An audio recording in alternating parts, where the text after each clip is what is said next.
Alhamdulillah, alhamdulillahilladzi domina sa'ada fil dunya wal akhirah liman amana wa amila sholihan. Asyhadu an la ilaha illallah wa asyhadu anna Muhammadan abduhu rasulullah amma ba'du.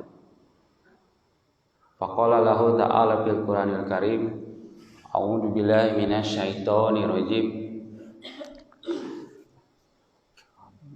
Man qatala nafsan bi ghairi nafsin aw fasadin fil ardi faka'annama qatala nafsa jami'an. Al-ayat.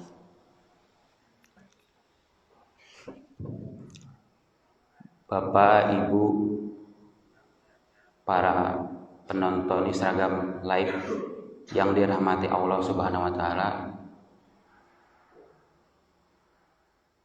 Pertama-tama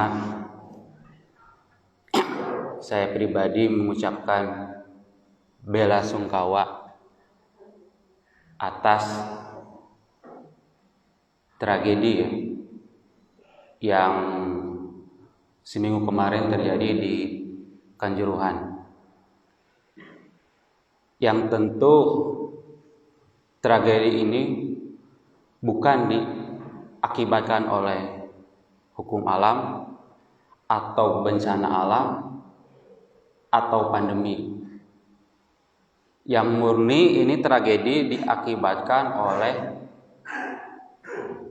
faktor manusia, atau saya katakan ada kelalaian dari manusia itu sendiri. Di mana kita ketahui banyak korban,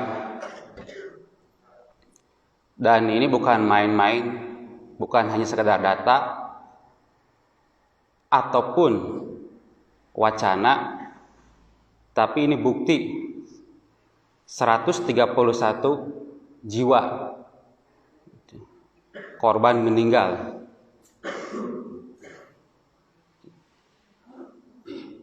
Tentu ini mencoreng persepak bolaan dunia sepanjang sejarah. Kalau nggak salah Indonesia itu urutan kedua ya setelah Peru, dan ketiga Ghana kalau nggak salah itu. Yang mirisnya lagi,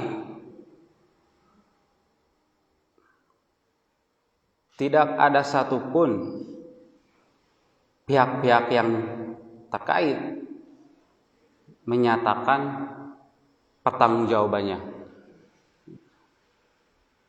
Yang saya ketahui ya,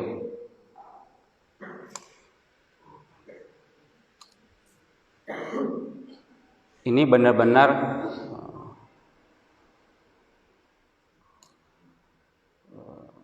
pelanggaran HAM berat yang diakibatkan tindakan represi yang katanya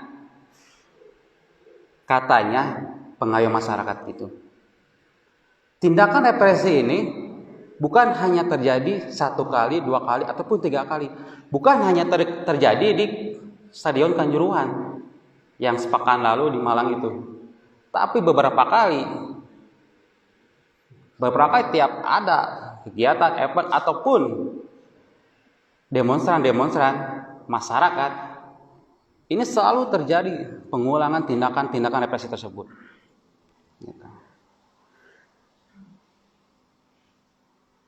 Saya sempat baper ya, karena beberapa kali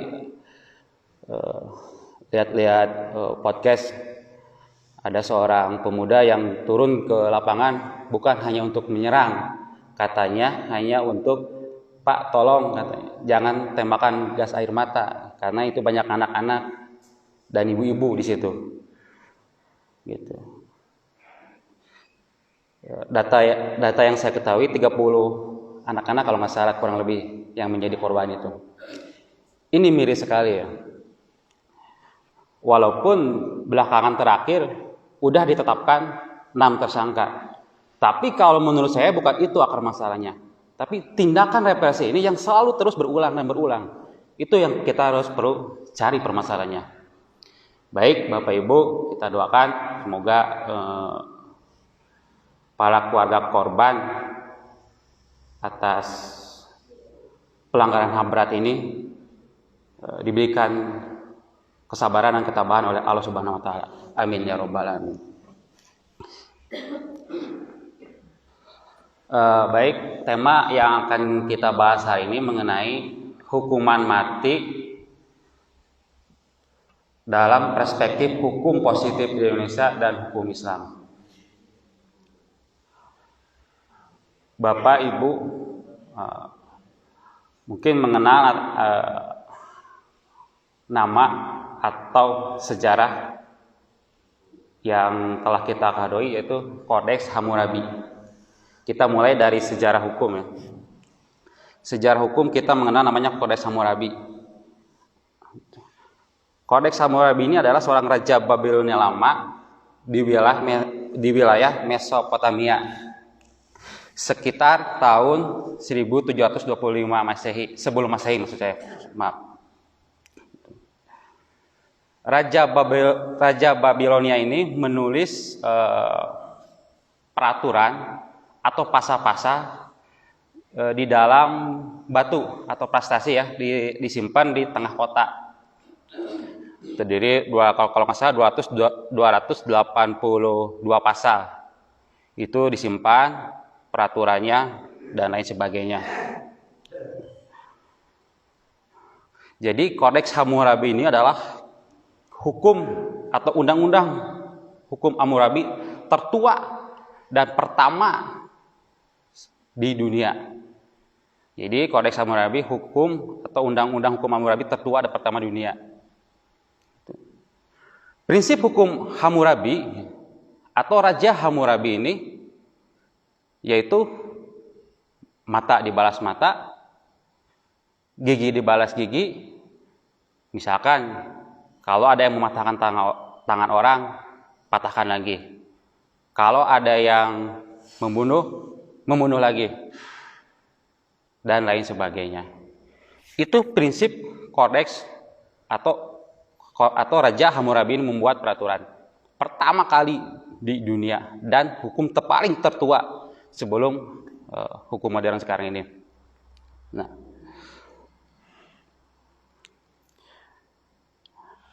pada waktu itu Raja Hammurabi ketika membuat aturan gitu, ketika membuat aturan hukuman mati, saya kasih contoh misalkan ada seorang prajurit pada waktu itu Raja Hammurabi itu berpikir gitu, ini efektif nggak kalau hukuman mati diterapkan gitu? Efektif, tapi di samping itu ada kerugian. Nah, contohnya ada seorang prajurit terbaik di Raja Hammurabi ini. Gitu. Ketika prajurit tersebut melakukan pelanggaran, dieksekusi mati. Begitu terus ketika rakyatnya yang terbaik gitu melakukan pelanggaran, eksekusi mati. Nah, pada waktu itu Raja Hammurabi itu berpikir, waduh, kalau seperti kayak gini, saya bisa habis ini orang-orang terbaik saya gitu, selalu terus dieksekusi. Nah, muncullah yang namanya hukuman denda. Gimana nih biar kita mendapatkan masukan atau kas negara gitu dari orang-orang yang melakukan pelanggaran itu tersebut. Ketika ada orang misalkan melakukan pelanggaran, dieksekusi, eksekusi mati gitu. Ada denda. Nah, pengganti alternatif dari hukuman mati itu denda. Nah, terapkanlah hukuman denda pada waktu itu. Ketika ada semua pelanggaran gitu, dikenakan denda. Nah, pertanyaannya lagi, kan tidak semua orang mampu ya, tidak semua orang bisa membayar denda. Ini gimana kalau misalkan tidak bisa membayar denda? Apakah tetap dieksekusi mati? Ada alternatif. Muncullah namanya hukuman penjara. Itulah awalnya ada hukuman mati, penjara, hukuman mati, denda dan penjara. Nah, hukum Kodeks Hammurabi ini menjadi awal mula peradaban hukum modern di dunia. Nah, seiringnya waktu, seiringnya berjalannya dari masa ke masa, gitu, muncullah yang namanya hak asasi manusia. Gitu. Hukuman mati, penjara, denda. Seiringnya berjalan waktu, di peradaban modern muncullah namanya hak asasi manusia. Yang tadinya hukuman penjara itu pada zaman Raja Hammurabi ya, gimana menderitanya di penjara, gimana tersiksanya terpidana di penjara, itu sangat luar biasa. Makanya pada waktu itu nggak ada ya, waktu pada zaman Raja Hammurabi ini tidak ada orang-orang, sedikit sekali orang yang melakukan pelanggaran ataupun kejahatan berat, karena penderitaannya sangat luar biasa. Nah, muncullah HAM gitu. Tentunya HAM ini ada positif dan negatifnya. Di mana deklarasi HAM ini harus selayaknya memanusiakan manusia gitu. Hak untuk hidup gitu. Jadi hak untuk hidup sesuatu yang melekat pada diri kita sendiri. Ya. Yang tadinya di penjara itu menderita dan lain sebagainya, begitu HAM muncul atau lahir, dirubahlah. Ada sedikit kenyamanan ya Pak, kalau sekarang itu. Gitu. Dirubahlah. Oh ini jangan kayak gini ini kejam katanya. Ini nggak layak perlu dikasihani. Tapi dengan munculnya HAM, akhirnya semua dirubah, harus memanusiakan manusia, harus tetap walaupun terpidana misalkan di hukuman berat, tetap harus kita layaknya manusia. Kalau menurut saya gitu, kita ambil contoh. Kalau seseorang udah membunuh, misalkan contoh kemarin Baradae menembak Joshua. Nah, hak yang melekat pada diri Baradae atau misalkan Sambo tersebut, kan kita tahu dalam kasus Sambo contoh, itu kalau menurut saya tidak perlu dilindungi HAM gitu. HAM otomatis hak yang melekat pada diri mereka itu hapus karena sudah apa Ibu? Karena sudah melakukan pelanggaran. Jadi karena mereka udah melanggar HAM dengan menghilangkan nyawa seseorang, otomatis HAM yang melekat pada diri tersangka tersebut atau pelaku tersebut harusnya terhapus, harusnya seperti kayak gitu. Tapi pada kenyataannya tidak seperti itu. Nah,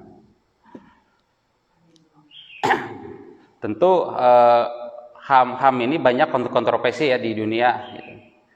Terutama kita sebagai umat Islam kalau nggak salah kita mengikuti HAM yang di Kairo kalau salah.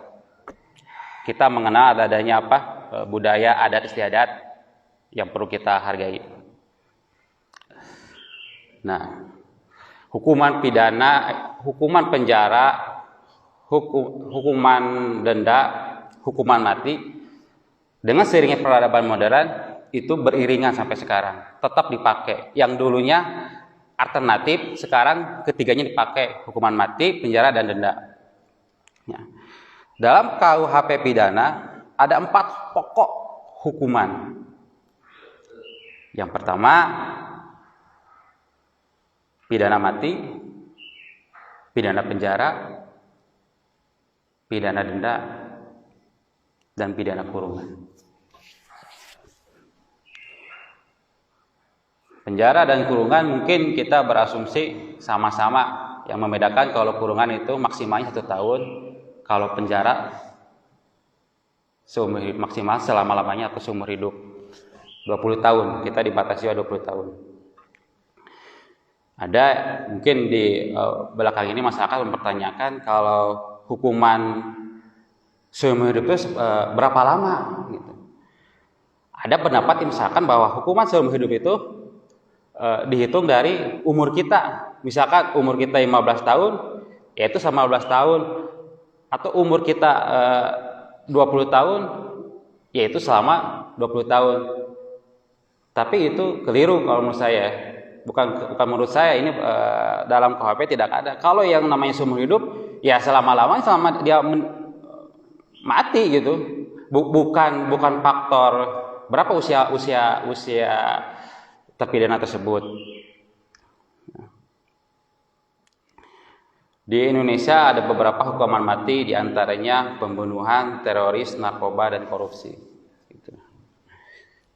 Nah, dalam KUHP kita mengenal namanya alasan pemaaf dan alasan pembenar. Saya ambil contoh misalkan, karena ini bukan asumsi ya, contoh yang fakta. Contoh kemarin Baradae ketika melakukan penembakan gitu, dia atas dasar keterpaksaan atau atas dasar keinginan sendiri atau emosi dia sendiri. Pada faktanya ternyata ada paksaan atau intervensi gitu. Jadi yang dimaksud alasan pemaafnya, kalau misalkan Baradae nggak melakukan penembakan, dia yang akan ditembak gitu. Ada tekanan di situ. Kalau orang di bawah tekanan, apalagi ini dengan pakai senjata lagi, itu tidak bisa dipidana. Harus bebas berdasarkan hukum. Karena dia melakukan tersebut atas keterpaksaan, bukan kesengajaan. Itu yang dimaksud alasan pemaaf. Ada satu lagi, yaitu alasan pembenar.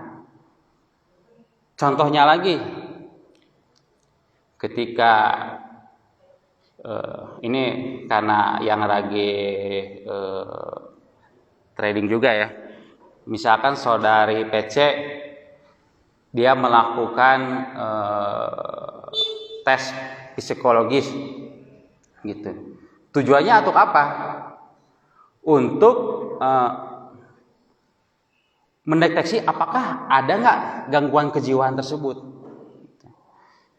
Kalau misalkan terbukti adanya gangguan kejiwaan, itu bebas dari hukuman. Nah, kita tahu ya arahnya mau kemana gitu. Itulah kita mengenal dalam KUHP alasan pemaaf dan alasan pembenar. Gitu. Nah, yang dilakukan oleh saudara tersangka ya, yang kita ketahui bahwa saudara Sambo tersebut itu dikategorikan extrajudicial killing atau pembunuhan di luar proses hukum, extrajudicial killing. Bukan hanya kasus ini saja extrajudicial killing itu, tapi beberapa kasus lain, di antaranya KM 50 itu termasuk extrajudicial killing, pembunuhan di luar proses hukum.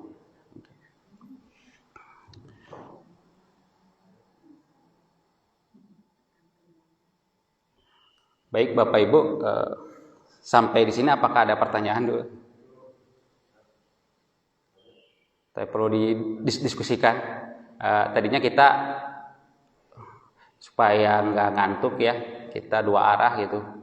Barangkali ada pendapat lain gimana?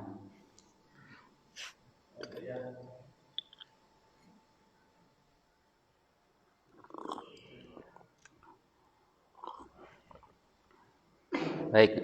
Nah,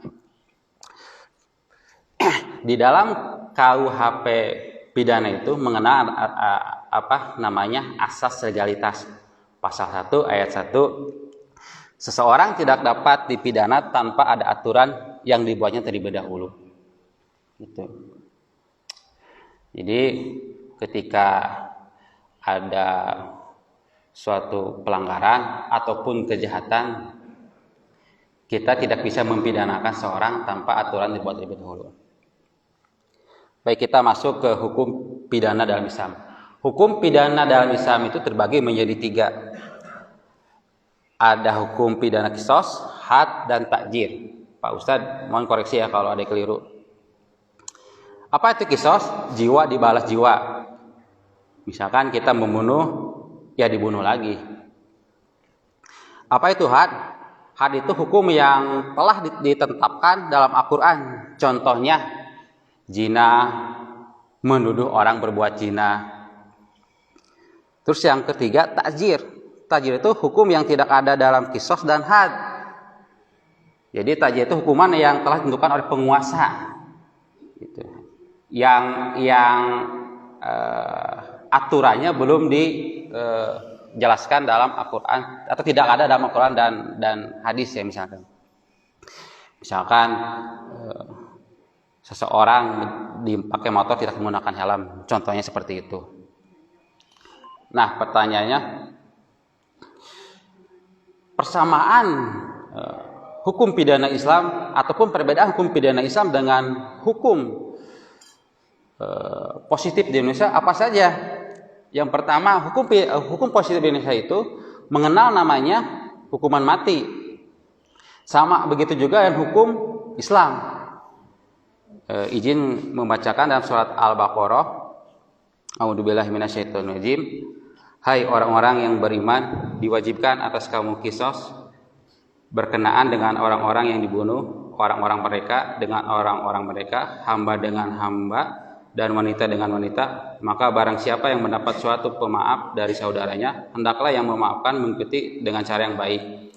Dan hendaklah yang diberi maaf membayar diat kepada yang memberi maaf dengan cara yang baik pula. Yang demikian itu adalah suatu keringanan dari Tuhan kamu dan suatu rahmat. Barang siapa yang melampaui batas sesudah itu, maka baginya siksa yang sangat pedih. Al-Baqarah ayat 178. Nah, perbedaannya apa dengan hukum positif? Di sini ada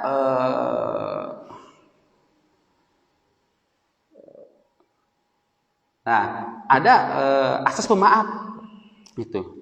Luar biasa kalau di hukum positif, kalau misalkan kita udah berbuat kejahatan atau pelanggaran berat, misalkan pembunuhan, keluar korban meminta maaf, itu tidak bisa, proses hukum tetap berjalan gitu. Andaikan misalkan kita udah membunuh atau seorang udah membunuh, nah si keluarga korban terbunuh ini udah memaafkan pelaku. Nah, ini proses hukum tetap berjalan. Nah, luar biasanya lagi di dalam hukum Islam ada namanya asas pemaaf dengan menggantikan kita membayar diat. Betul ya, Pak Ustadz ya? Diat gitu. Jadi luar biasanya itu.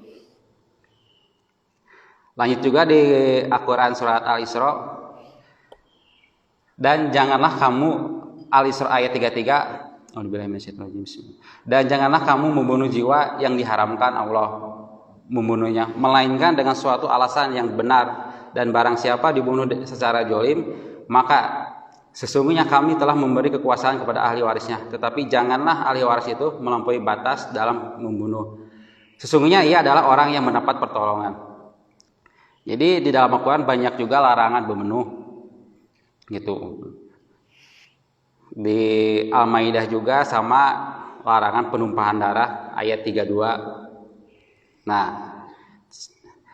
di hukum Islam juga ada namanya asas legalitas. Kalau di hukum positif ya, tidak ada suatu perbuatan yang dapat dipidana tanpa ada aturan yang dibuat.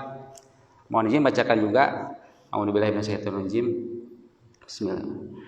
Surat Al-An'am ayat 131. Demikianlah para rasul diutus karena Tuhanmu tidak akan membinasakan suatu negeri secara zalim, sedang penduduknya dalam keadaan lengah.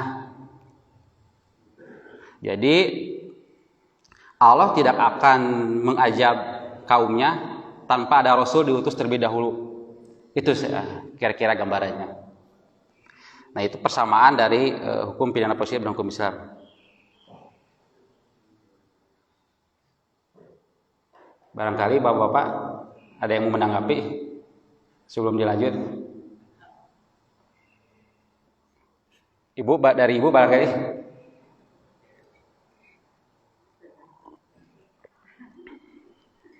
Apa? Kita sifatnya diskusi ya, biar nggak ngantuk gitu.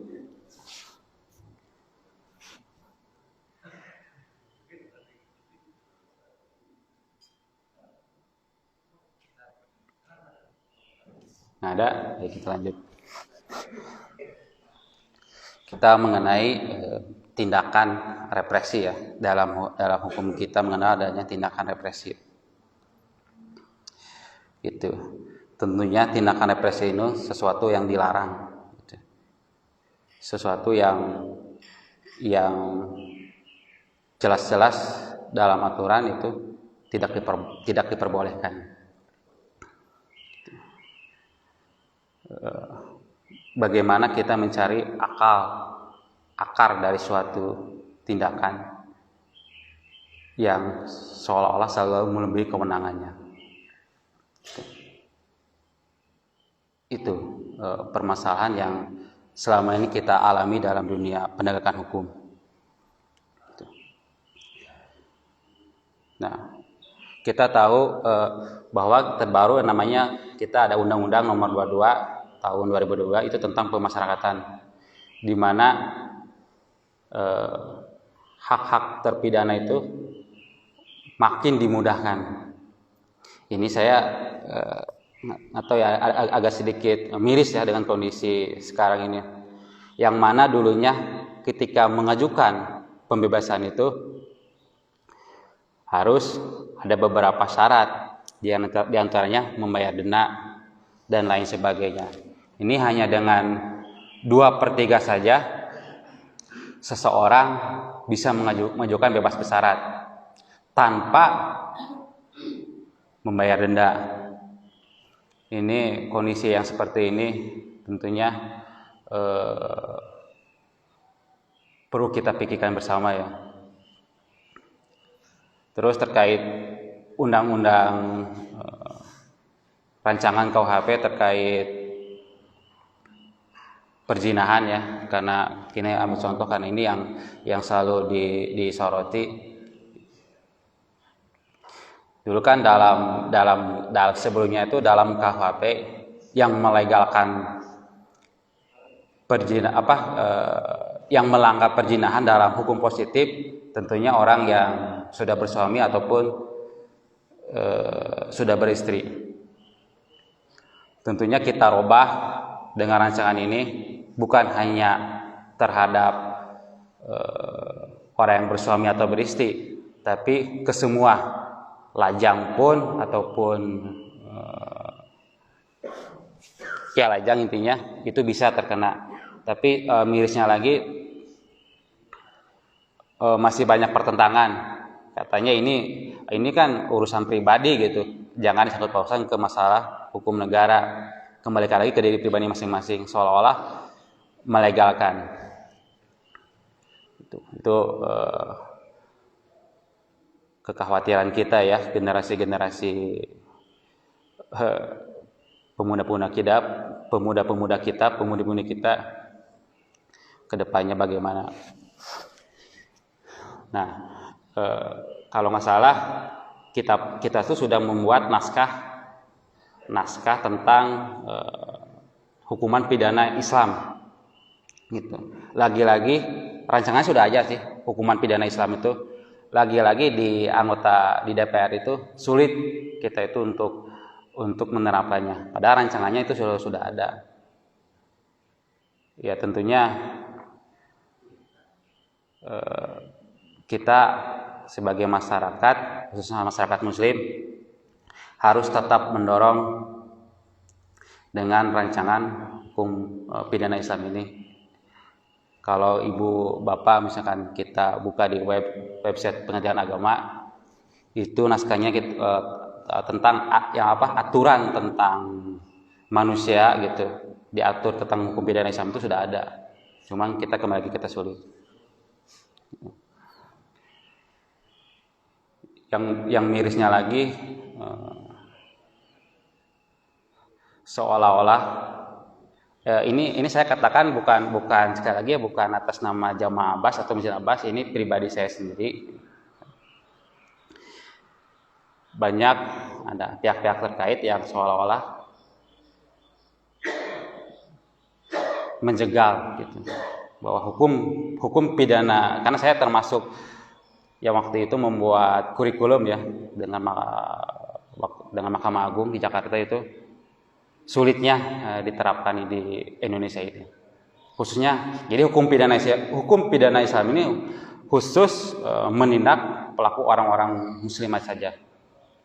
Itu sangat sulit sekali.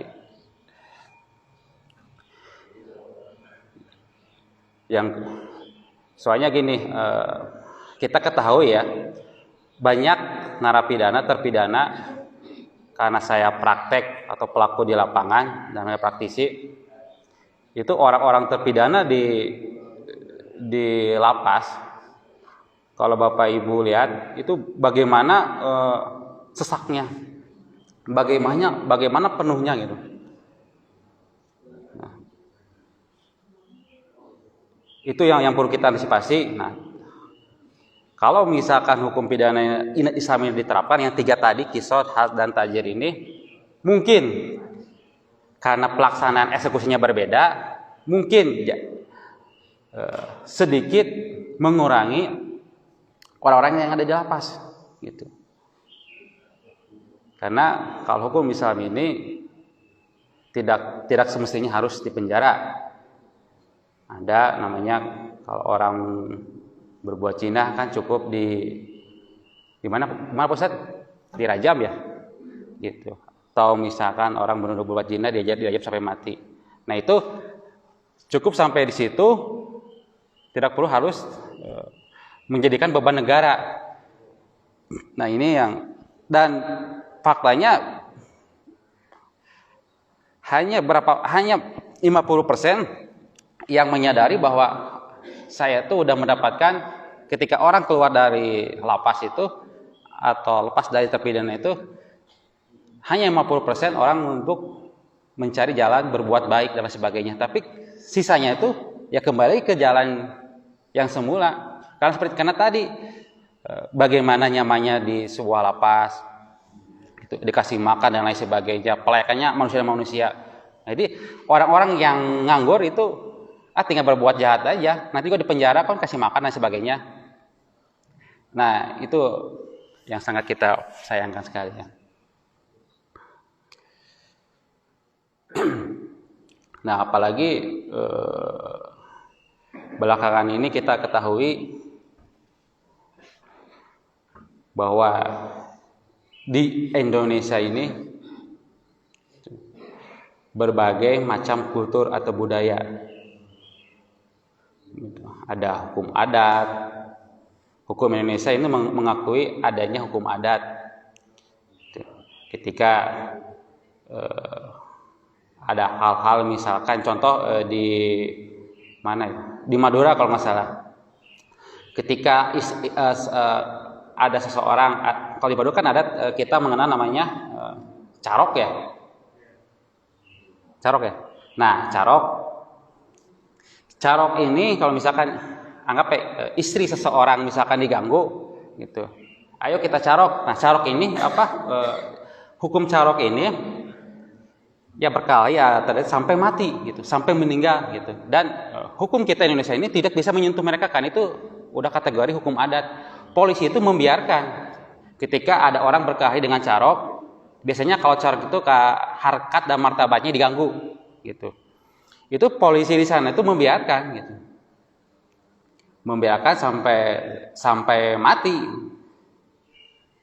Nah, yaitu salah satu mengenal namanya hukum adat. Tapi itu hanya berlaku di wilayah Madura dan lain sebagainya. Termasuk budaya adat istiadat kita. Baik Bapak Ibu, sekali lagi kalau ada yang perlu ditanyakan dan sebagainya. Ini kok ini ya. Pak Yayat, ada yang nanggapi? Cukup, baik. Nah,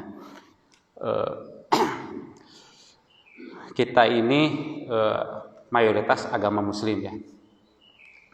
Penduduk kita ini hampir semua, hampir berarti tidak semua Muslim. Miris dengan kehidupan di zaman sekarang gitu. Kalau saya ketahui itu ini kita statistik data ya, angka kriminal itu semakin meningkat. Itu dalam segi hukum pidana. Kalau dalam perdata angka perceraian, ibu kalau misalkan ibu main ke pengadilan agama itu tiap hari itu yang mengajukan perceraian itu ratusan ibu. Itu tiap hari itu terbanyak itu di PA Soreang sama KBB gitu. Ini Cianjur ya, Cianjur.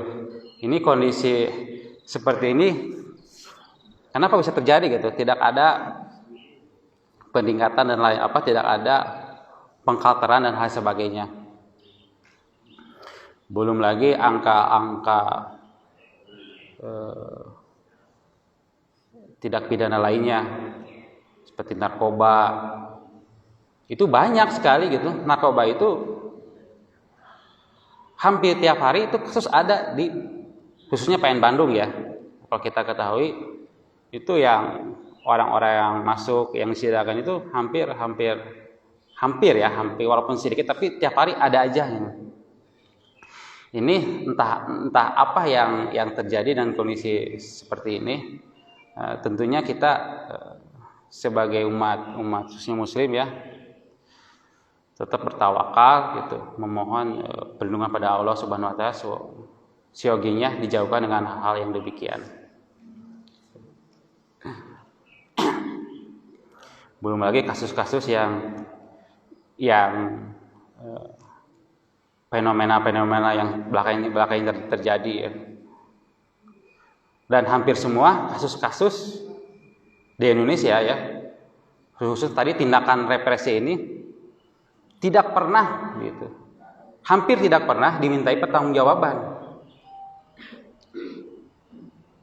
Bukan hanya kasus di Kanjuruhan, di kasus-kasus lain, hampir semua tindakan yang dilakukan oleh aparat itu tidak pernah dipertanggungjawabkan. Walaupun kita udah ketahui 6 tersangka tersebut, tapi menurut saya itu bukan akar permasalahannya, tapi tindakan represinya yang perlu kita cari. Nah, baik Bapak Ibu, mungkin kalau tidak ada pertanyaan ataupun tanggapan, karena kalau membahas hukuman ini kan relatif ya gitu. Subjektivitas mungkin pandangan seseorang bisa berbeda-beda. Cuman yang barusan saya terangkan itu hukuman mati yang emang telah diatur dalam KUHP kita. Tapi barangkali penafsiran ibu bapak atau para penonton live Instagram ada yang berbeda, itu hal yang wajar. Hal yang wajar, kita sebagai masyarakat yang demokrasi ya, mengutarakan pendapat-pendapat seperti barusan yang saya sampaikan. Itu yang barusan yang saya sampaikan itu aspirasi dari masyarakat, intinya kepada para yang melakukan tindakan represi tersebut. Apalagi sekarang ada undang-undang baru juga yang terbaru 2002 ini, kita sebagai masyarakat dibatasi untuk menyampaikan aspirasi. Ya kalau dulu kalau menghina lambang negara itu misalkan Pancasila dan lain sebagainya, kalau kita sekarang dengan undang terbaru ini mengejek seorang pemimpin atau pejabat negara, itu dikenakan sanksi pidana. Bagaimana kita benar-benar dibatasi dengan aturan yang dibuat seolah-olah masyarakat itu udahlah gitu, nggak usah banyak berbicara, diam saja lah gitu, gimana saya saja. Nah ini sangat khawatir ya, tentunya kita perlu dihindari.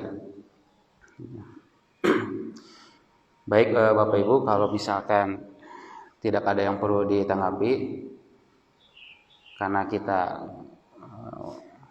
pentingnya udah siap, saya cukupkan saja. Mohon